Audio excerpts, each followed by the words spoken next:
যে ভিডিওটি কেমন লাগলো। তো কালকে এসেছিল কিন্তু আজকে রবিবার আজকে রবিবার। मारो मुझे मारो मारो मुझे मारो मारो। আজকে একটা আমার মেন উদ্দেশ্য সেটা হলো আমাদের বীরচন্দ্রপুর শ্রী চৈতন্য দেবের জন্মস্থান। আমরা এখন মানে ওইখানে কোনো স্টে এর অপশন নেই বলে আমরা এখন তারাপীঠে আছি। তোমরা যদি কেউ বীরচন্দ্রপুর ঘুরতে আসো তাহলে তোমাদের প্রথমে তারাপীঠে আসতে হবে। তারাপীঠ থেকে বীরচন্দ্রপুরের দূরত্ব হলো মাত্র 10 কিলোমিটার। তো তোমরা যদি আসো তাহলে তারাপীঠে স্টে করতে হবে তোমাদের। এখন আমরা তারাপীঠে একটা হোটেলের মধ্যে আছি। তো এখানে খুবই রিজনেবল প্রাইসের রুম থাকে। এখানে তোমরা যখনই আসবে পুরো আশেপাশে সব হোটেলেই দেখতে পারবে। তো আমরা একটা হোটেল ক্লাসিকে আছি। তোমরা যদি কোনো বীরচন্দ্রপুর স্টে করতে আমার বীরচন্দ্রপুর দেখতে আসো তোমরা তারাপীঠে আসবে। এছাড়াও তারাপীঠেও খুবই ভালো ভালো জায়গা আছে। মানে তারাপীঠ হলো আমাদের যে তারাপীঠের যে মন্দিরটা নরহাটেশ্বরী যে জায়গাটা, তারপর আটলা, তারপরে বামাখেপার জায়গা যেখানে সেখানে আমরা গেছি। আর তোমাদের ওইটা দিয়েও আলাদা ব্লগ আসবে। তো চ্যানেলটিকে সাবস্ক্রাইব করে দিবে। তো তোমাদের সবকিছু শুরু করার আগে তোমাদের আমরা যেখানে আছি সেই রুমটা তোমাদের আগে দেখানো যাক। তো চলো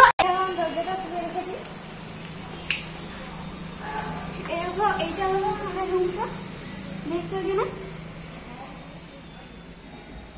এটা হলো আমাদের রুমটা, দেখছো এখানে খুবই রিজনেবল প্রাইসে খুবই ভালো রুম। এখানে দেখো এখানে একটা ছোট্ট মতো ব্যালকনি আছে, দেখছো এখানে গাছ টাছও আছে। এখানে তোমরা খুবই রিজনেবল প্রাইসে পেয়ে যাবে। তো বন্ধুরা দেখো রুমটা খুবই ভালো। তাহলে ডবল বেড রুম, একটা এখানে পট আছে না এগুলো একটু প্লাস্টিকের ফুলের খুবই সুন্দর। আর এখানে এসিও তোমরা এসি চালিয়ে থাকতে পারো। তো এখানে দুটো চেয়ার দেওয়া হয়েছে, একটা ছোট্ট মতন টেবিল আর একটা বসার একটা জায়গা, সেখানে তোমরা বসে খেতে পারো। আর এটা হলো আমাদের ডবল বেড রুম। আর আরেকটা জিনিস, আমরা যখন ঢুকেছি তখন এই পুরো রুমটাকে ভালোভাবে স্যানিটাইজ করে দিয়ে আমাদেরকে দেখছে পুরো সেফটি আছে। তোমরা অবশ্যই আসতে পারো দেখতে। তার জন্য এখন তো তার জন্য বেশি জন আসে না। তো তারাপীঠে এই রুমটা ভালো। তো আমি তোমাদের বলে দিই যে এই তারাপীঠের যে এটা আছে এটা আমরা এখন হোটেল ক্লাসিকে আছি। যেহেতু হোটেল ক্লাসিকের ছবিটা হলো এইটা।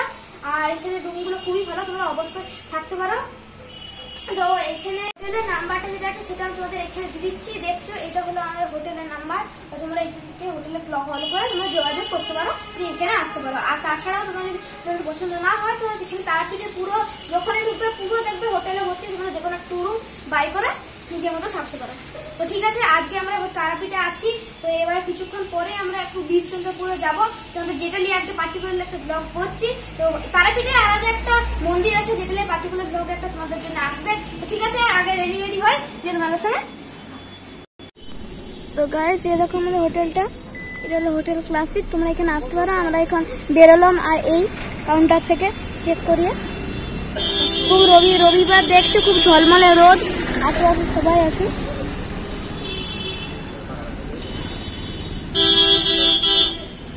তো গাইস যে এই রাস্তাটা দেখছি, রাস্তা চলে যাচ্ছে আমাদের মায়ের মন্দির দিকে।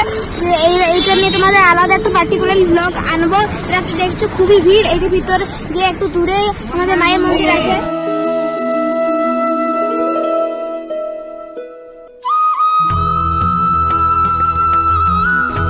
এইটা হলো আমাদের তারাপীঠ থেকে কটাপুর রোড।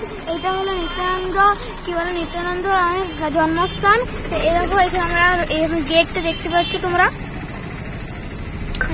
এসেই গেছি আমরা মোটামুটি, ভেতরে ঢুকবো। চন্দ্রপুরে আমাদের গৌরী মঠে মন্দিরের মধ্যে এসেছি। চলো ভিতরটা দেখানো যাক। তো গাইস আমরা এখন ঢুকে গেছি, দেখছি খুবই বড় জায়গাটা, এখানে অনেক বড় জায়গাটা আছে। আমি আগে একবার এসেছিলাম।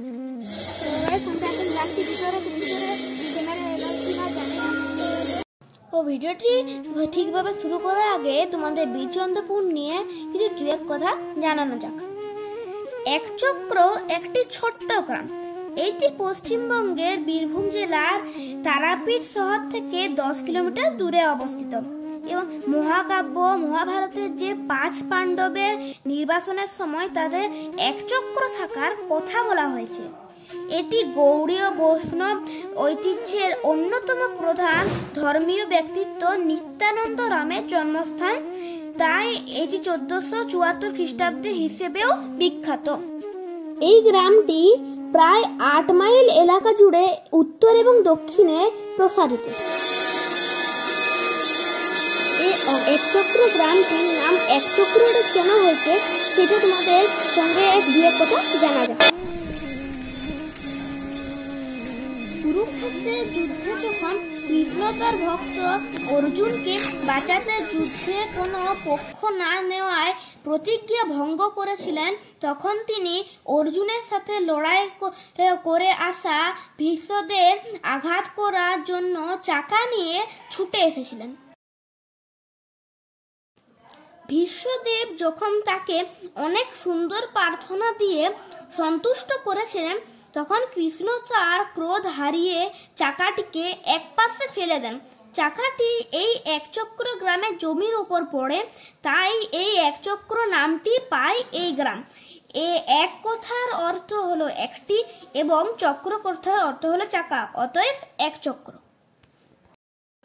তো ঠিক আছে, চলো এইবারে আমরা রন্ধনশালাতে গিয়ে দেখি। তো রন্ধনশালাটা মানে যখন এই পুরোহিত বা এমনি কোনো অনুষ্ঠানে যখন রান্না করা হয় তখন এই জায়গাতে করা হয়, এবং যে এই কড়াইটা দেখছো সেই কড়াইয়ের মধ্যেই রান্না করা হয়। তো এটার মধ্যে যে একটা ছোট্ট মতন পালির মতন দেখছো, এটা খুবই ভালো লাগে, আমার এই ঘর খুব ভালো লাগে। এবং এটার মধ্যে যে দেখছো, এটার মধ্যে প্রত্যেকদিন সন্ধ্যাবেলা ঠাকুর নাম এবং কীর্তন এগুলো সব করা হয়। দেখছো আমার মনে হচ্ছে ভিতরে একটা পাখা চলছে, সেগুলো মনে দেখতে পাবে না, একটা পাখা চলছে, কিন্তু কেউ আসছে কেউ নেয় মনে হয়, কারণ এখন বন্ধ আছে কিছুদিনের জন্য, কারণ এখন করোনা উপস্থিত হচ্ছে। তাই ঠাকুরের জন্যই ওটা মানে সন্ধ্যাবেলাতে ঠাকুরের জন্য এখানে কীর্তনটিতে ঠাকুর নাম করা হয়ে থাকে। এখানে কি লিখে আছে, পুরো বলতে শ্রী গুরুদেব পুস্তকে একটু লেখা আছে, তোমরা করতে পারো। জায়গা আছে সামনে দেখতে হবে, যদি পুরো তোমাদের দেখিয়েছিলাম কিছু চলে আসি, কারণ টাকা লাগানো বন্ধ করে দেবো। আসলে এটাই বড় গেটটাই, কিন্তু গেটটাতে ঢোকা হয়েছে এই ছোট গেটটা থেকে। মহাভারতে পঞ্চপাণ্ডবকে মারার জন্য যে প্রোগ্রামটা পাঠানো হয়েছিল, সেই প্রোগ্রামটা পঞ্চপাণ্ডব অতলা যেটা আছে সেটা এদিকেই আছে, কিন্তু সেটা এখন করোনা এখন বন্ধ করে দেওয়া হয়েছে। যদি আসতে ভালো, কারণ আপাতত করোনা কিছু কম আছে, কিন্তু তাও এখন বন্ধ করা হয়েছে। যদি আসতে পারে এখান থেকে আসতে পারো তোমরা। তো বন্ধুরা, আমরা এখন নিত্যানন্দ প্রভুর জন্মস্থান জায়গাতে এসে গেছি। আমরা এখন দেখছি এখানে কিন্তু একটা প্রবলেম হয়েছে, একটু পরে বলছি। নিত্যানন্দের বাবার আসল বাড়ি সান হদায় পণ্ডিতা ভবনে। বন্ধুরা, এই জায়গাটার মধ্যে একটা ছোট্ট মতো একটা জলের ডোবা টাইপের আছে। সেই জায়গাটাতে বলা যায় যে নিত্যানন্দের পূর্বকালে এই জলটা খুবই পবিত্র। যারা যারা পর্যটক এখানে আসে তারা এই জলটা অবশ্যই মাথায় নেয়,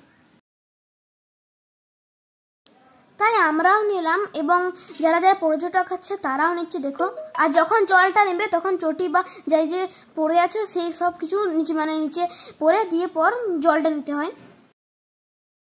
বন্ধুরা, যারা যাদের পর্যটক আছে তাদের এটা হলো বিশ্রামশালা, এবং পাশে যে এই পাথরের মন্দিরটা আছে, যদিও এটা জানি না, মনে হয় কি নিত্যানন্দেরই প্রভের একটা মূর্তি থাকবে। তো এখানে মানে ফটো টোটো তুলো কিছুই এলাও নেই, তো আমি নুকি মানে তোমাদের দেখানোর জন্য শুধু এটি করেছি।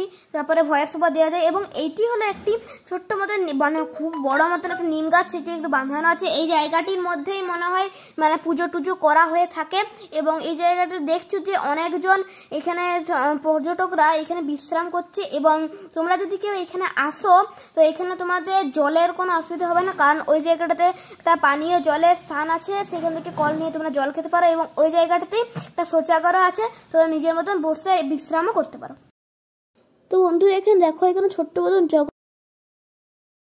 মন্দিরের বাম দিকে হাত তুলে চৈতন্য মহাপ্রভু এবং নিত্যানন্দের ডান দিকে অদ্বৈত আচার্য, পাশের বেদিতে হয়েছে রাধাকান্ত। এই মন্দিরগুলি নির্মাণ করেছিলেন প্রসন্ন কুমার করফর্ম। এই কুয়োটির জল খুবই পবিত্র, অনুষ্ঠানের সময়টি শুধু ব্যবহার হয়ে থাকে। বঙ্কিমা রায় মন্দিরের মধ্যে বর্তমান দেবতা মূর্তি একচক্রের যমুনা নদীর মধ্যে নিত্যানন্দ নিজেই পেয়েছিলেন। মূর্তিটি যখন একটি মন্দিরে স্থাপন করা হয়েছিল, যা এখনো জাহুন্দ কুণ্ডায় নিমজ্জিত, নিত্যানন্দ তার অন্ধদানের সময় এই দেবতার সাথে একীভূত হয়েছিলেন বলে বিশ্বাস করা হয় এবং বঙ্কিমা রায়ের বর্তমান মন্দিরটিও প্রাচীন। জাহ্নব মাতার নিত্যানন্দের স্ত্রী মূর্তি তার পাশে রাখা হয়েছিল। এই মন্দিরের বীরচন্দ্রের গোস্বামীর একটি ছোট্ট সমাধিও রয়েছে। তো তোমরা যে গাছটা দেখছো, এটা হলো একটা সবেদা গাছ এবং ছোট ছোট সবেদা ধরেও গেছে এবং এইটা হলো একটা আমলকি গাছ। তোমরা যে বাজার থেকে আমলকি কিনো, সেই আমলকি গাছটা এখানে এত বড় গাছ এখানে ধরে আছে, খুবই রক্ষণাবেক্ষণে মানুষ এখানে রয়েছে।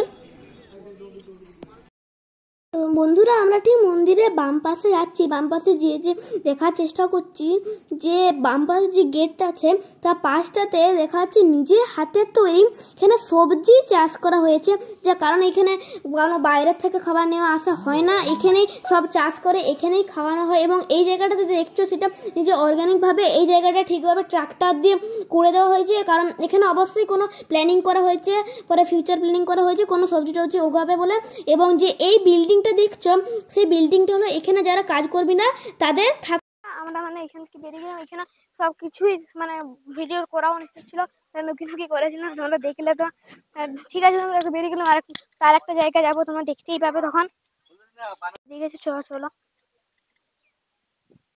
আসলে আমাদের চিন্তা আছে বারোটা মধ্যে আসতে হয় এবং যে উপরে যে উপরে দেখতে সেখানে যারা যেখানে পুরোহিত বা যারা যেখানে কাজ কর্মীরা তারা ওইখানে থাকে, ওই ভিতরে সেখানে এলাও থাকে, তাহলে দেখতে পাবে, তাহলে দেখতে পাবে না। তো এখানে খাওয়ার প্রসাদের জন্য 12টার মধ্যে এসে কুপন নিতে হয়, কিন্তু আমরা একটু পরে এসেছিলাম বলে কুপন নেওয়ার সময়টা খুবই বন্ধ হয়েছিল এবং খুবই রিকোয়েস্ট করে বাবা এখানে কুপনটা নিচ্ছি, দিয়ে আমরা এইখানে নয় একটু পিছন দিকে যেয়ে দিয়ে খাওয়ার একটা ছোট্ট মতন জায়গা আছে, সেখানে যেয়ে আমরা খাবো। তো বন্ধুরা, কুপনটা নেওয়ার পরে দেখো কুপনটা যে মানে কুপনটা হলো মানে 6 বছরের বাচ্চার অবধি কোনো কুপন লাগানো, 6 বছরের বাচ্চার ঊর্ধ্বে কুপন লাগাই হয় 70 টাকা করে, পার হেড 70 টাকা। এবং আমরা যে কুপনটা নিয়ে যে পেছন দিকে একটা জায়গা আছে, যে জায়গাটা মানে এই জায়গাটাতে একটা দেখবে একটা কল আছে, সেই জায়গাটা হাত ধুয়ে দিয়ে খেতে বসা যাওয়া হয়। দেখছো সবাই হাত ধুচ্ছে এবং এখানে হাত ধুয়ে দিয়ে তারপর একটা ছোট্ট মতন একটা গলি আছে সামনে এগিয়ে যে একটু সামান্য এগিয়ে যেয়ে তারপরে ডান দিকটাতে আছে যে আমাদের এই যে একটা খুবই বড় মতন একটা টাউন হলের মতো একটা খুবই বড়, অনেকজন দেখছি এখানে খাচ্ছে, আমরাও খেতে বসে গেছি। একটা জিনিস খুব ভালো দেখলাম, সেটা হলো এখানে খাবার দেওয়ার পদ্ধতিটা একদম সেম মায়াপুরের মতন, যেরকম আমরা মায়াপুরে খেয়েছিলাম সেম মায়াপুরের মতো এখানে খাবার দেওয়ার পদ্ধতিটা এবং সেমনি একদম মায়াপুরের মতন টেস্ট, খুবই সুস্বাদু খাবার। তো এইটা মানে খাবারটা খেলাম খুবই ভালো এবং শেষে চাটনি আর পায়েসটা একদম মানে সেরা। তারপরে খেয়ে দেওয়ার পর মানে খাওয়া যখন হয়ে গেল, দিয়ে নিজের পাতাগুলো নিজের দায়িত্বে মানে মুড়ে দিয়ে একটু বাইরে গিয়ে মানে এখন তো খাচ্ছি, দেখছি খুবই সুন্দর। আমি বসে বসে 1 ঘন্টা ধরে খেলাম, দিয়ে আস্তে একটু ঝাল লাগছিল, হালকা ডালটা একটু হালকা লঙ্কা দিয়েছিলাম। তো খাবার দেওয়া হয়ে যাওয়ার পর নিজের খাওয়াগুলো পাতাটা মুড়ে দিয়ে একটা সামনে ডাস্টবিন মানে একটা জায়গা মতো আছে, সেই জায়গাটাতে ফেলে দিয়ে নিজের হাত ফাতগুলো এই একটা জায়গাটাতে ধুয়ে তারপর দিয়ে এখান থেকে বেরো।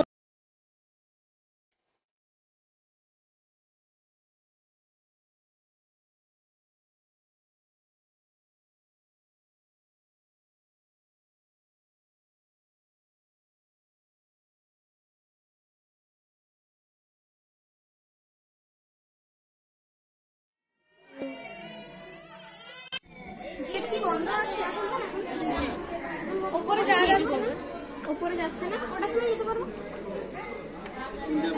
3টের পর। আচ্ছা, তখন কোনো মানে বন্ধ সিন ছিল না, আমরা দুপুরবেলাতেই এসেছিলাম, কিন্তু এখন থেকে মানে বন্ধ সিন দুপুরবেলাতে বন্ধ, এই 3টার পর থেকে আবার খুলবো, 3টে অবধি থাকতে পারবো না আমরা। তো ভিতরে কি আছে সব কিছু দেখা যাবে না, দিখাই নেই দে রহা माँ, मुझे कुछ दिखाई नहीं दे रहा माँ।